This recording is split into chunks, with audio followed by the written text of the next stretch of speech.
हम लोग आज के बारे में 2 शब्द बोलने पड़ेंगे आपको।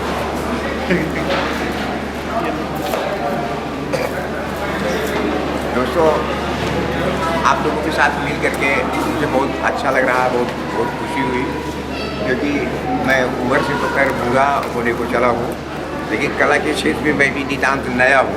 अरे वाह। हर चीज़ हमारे लिए नई है। कविताएं सुनाता हूँ, मेरी 4-5 कविताएं काफ़ी फेमस हो गई हैं। जहाँ भी सुनाता हूँ ज़्यादातर लोग डिमांड करते हैं वो वाली कविता सुनाइए, वो वाली कविता सुनाइए। जब कोई नई कविता सुनाता तो बोलते हैं, अरे बिजली जी ये आपने कब लिखा, ये तो मेरे कभी सुना ही नहीं। मैंने कहा भैया हमने जो कुछ लिखा है वो अभी तक एक राउंड भी नहीं सुना पाया हूँ मैं, इतना नितांत अछूता हूँ। तो आप लोगों के बीच में जेएनयू में रहने के नाते ऐसा तो नहीं है कि आप लोगों के सानिध्य में मैं नहीं रहा हूँ, पहले से भी रहा हूँ, लेकिन इस तरह से जिस तरह से घुल मिल करके यहाँ रह रहे हैं, अपने प्रोग्राम अपने कार्यक्रम के साथ और आपके प्रोग्राम और आपके कार्यक्रम के साथ हमारी बातचीत भी काफ़ी रास्ते में होती है इन चित्रों को देखते हुए। क्योंकि मैं अपना कमेंट करना भी, मेरे फिल्मकार गिरान कह रहे थे आपने उनसे मिला उला, आ रहा, मैंने कहा मिला नहीं तो भूला भी है, भूला मिला, सब बातें भी किया, अपनी बातें भी रखा, प्रचार भी किया। तो हर वक्त दर्द की बात, एक दर्द है, एक पीड़ा है दिल के अंदर, जो किसी पर्टिकुलर के लिए नहीं है, यीशु के लिए, बात पूरी दुनिया के लिए है, पूरे संसार के लिए है। तो आप लोगों के बीच में रह करके और आप लोगों ने जो हमें जो सम्मान दिया उसके लिए हमें सबसे बड़ी बात यह है कि हमें अपने बारे में बड़ी होप होती है। हम इस दुनिया में रहना चाहते हैं। सही बात तो ये है कि सबसे बड़ी हमारी हाबी जो है, ख्वाहिश जो है, वो इस दुनिया में रहना चाहते हैं और भले आदमी की हैसियत से रहना चाहते हैं। तो आप लोग जिस तरह से अपना रहे हैं, मुझे लगता है कि मैं इस दुनिया में रहूँगा और भले आदमी की तरह रहूँगा, और आप लोग भले आदमी हैं और अच्छा काम कर रहे हैं और आप ये कीजिए, हम आपको प्रोत्साहन देते हैं।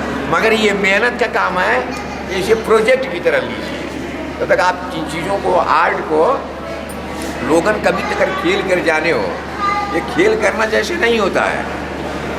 ऐसे ऐसे आड़ी तिरछी कहीं खींच दिया तो कोई चित्र बन गया, कुछ समथिंग आए बाएँ साए लिख दिया तो कविता बन गई, ऐसे नहीं होता। चीज़ें मेहनत मांगती हैं और उसे प्रोजेक्ट की तरह लीजिए।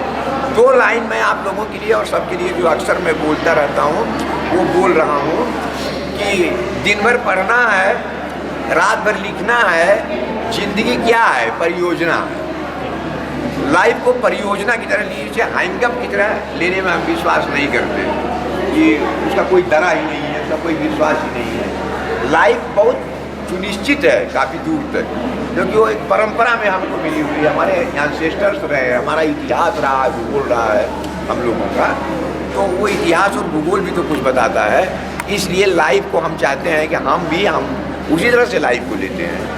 और फिल्म में भी आपने देखा होगा कि हम इसका प्रतिवाद करते हैं कि कुछ लोग हमें, जब लोग एनार्किस्ट कहते हैं, अराजकतावादी टाइप की बात कहते हैं, तो मुझे यही दावा हम कर रहे थे कि अरे हम तो 2 तरह से डिसिप्लिन हैं, 2 डिसिप्लिन से अपने बांधते हैं। एक एजुकेशन की डिसिप्लिन, एजुकेशन सेक्टर में रहते हैं, और दूसरा हमारी ये जो स्कूल ऑफ थाट है दुनिया भर में, मार्क्सिस्ट स्कूल ऑफ थाट से आते हैं।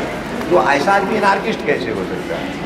तो वही बात हम दुनिया के लिए कह रहे हैं, आप लोगों से भी कह रहे हैं कि यही मेरा मैसेज है कि दिन भर पढ़ना है, रात भर लिखना है, और ज़िंदगी क्या है, परियोजना है, लगे रहिए भले करने में, अच्छा काम है। शुक्रिया।